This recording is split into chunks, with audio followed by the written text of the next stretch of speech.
Today I'm going to tell you two horrifying Islamic stories which happened in real life. The first one happened in Pakistan during the days of Qurbani, Eid-ul-Adha. During these days, we all know that everyone is looking for a cow or a goat for sacrificing purposes. And two cousins were looking for cows that they couldn't find because of the price hike that was going on in Pakistan. They were looking everywhere for cows. And then one night they got a lot frustrated and decided to go to the cow market in the middle of night, hoping that they can find better price, a lot cheaper than in the rush of daytime. So when they were on the way to the cow market, they came far from the city and they stopped their car in a highway where they could see a light far away.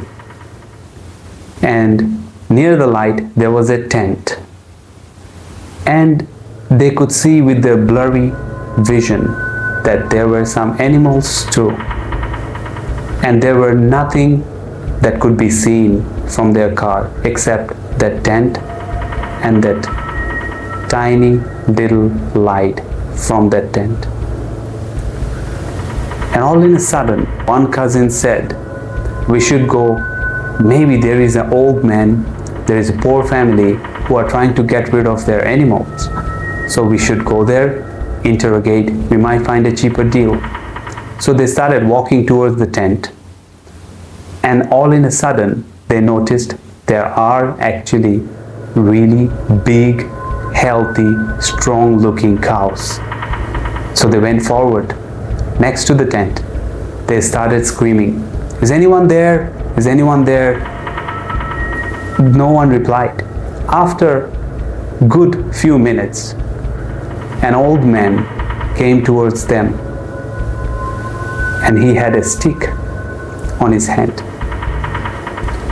And when he approached them, he said with his broken voice, "What do you guys want?" And they said, "I see that you have cows here. We want to buy your cows. And we want to make a good deal, make you happy and get out of here." And the old man replied, "Yes, we can do this deal, but let's have a cup of tea first, and then we will make this deal." And two cousins replied, "We just want to buy your cow and rush back home because it's already very dark and late at night."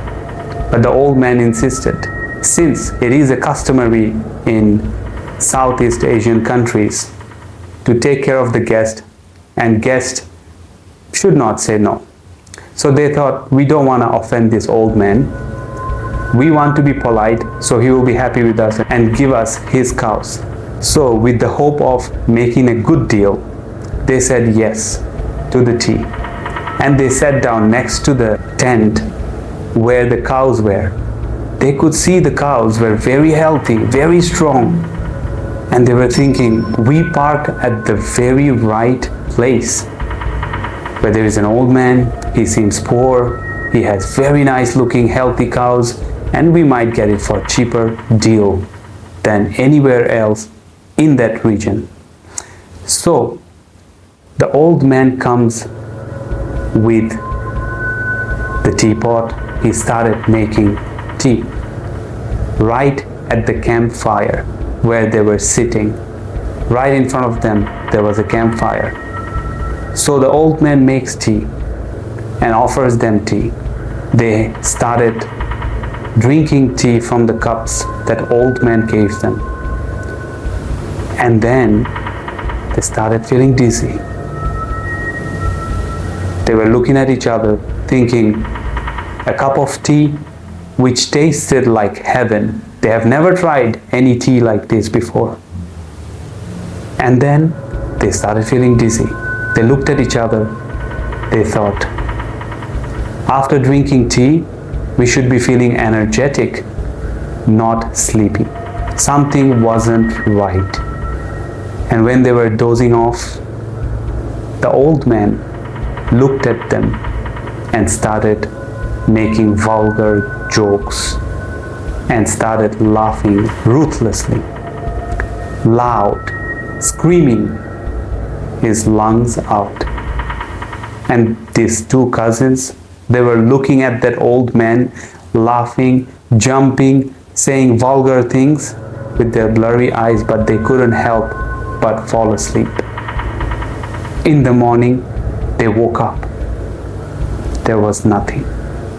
Nothing beside them, not even the campfire. Not even the cups, not the tent, not the cows. And then they started asking each other, probably this was an attempt of theft.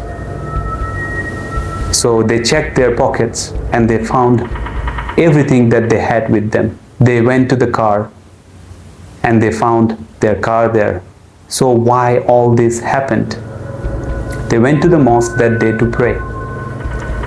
And then they spoke with the imam in the mosque. And the imam said, you probably have encountered a different creation of Allah. It's called jinn. And all in a sudden, one of the cousins just remembered. Before he was drinking the cup of tea, he looked at the cows and they seemed to have red eyes, staring at them firmly. And the imam confirmed, those cows with red eyes probably were not cows. They were jinns. And that man was also one of them. So the next story took place in Saudi Arabia in 2016. There are many scholars and knowledgeable Islamic sheikhs. Some are known to be muftis, some are known to be rakis, and some are known to be dream interpreters. There was a raki in Saudi Arabia. Rakis are the Islamic scholars who do ruqya shar'iyya on people who are possessed by jinns. Means they are exorcists. And there was an exorcist raki who was in Saudi Arabia for many years, more than 20 years. He was helping people, and this person helped 10 to 15 people every single day of his life. And one day one man comes to him with an appointment because he was possessed by a jinn.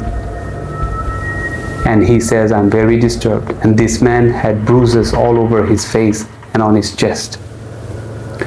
He was very disturbed, very worried. So the Raki replied to him, do not worry, I'm going to help you. I will get you out of this situation. As soon as the Raki started reading the verses from Quran to help this man, his finger started twitching. And then they went backwards. The Raki was quite shocked. Not because the fingers bended backwards. He was used to this every single day. He was seeing it every day of his life. But and then he heard something very strange. This man was shouting in Russian language.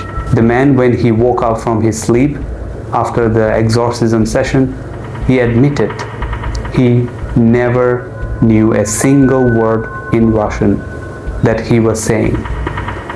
So he went back home to be back again for his next session the day after. So the next day, the Raki gets the news this man has passed away. So he takes the tape where he recorded this man screaming loud.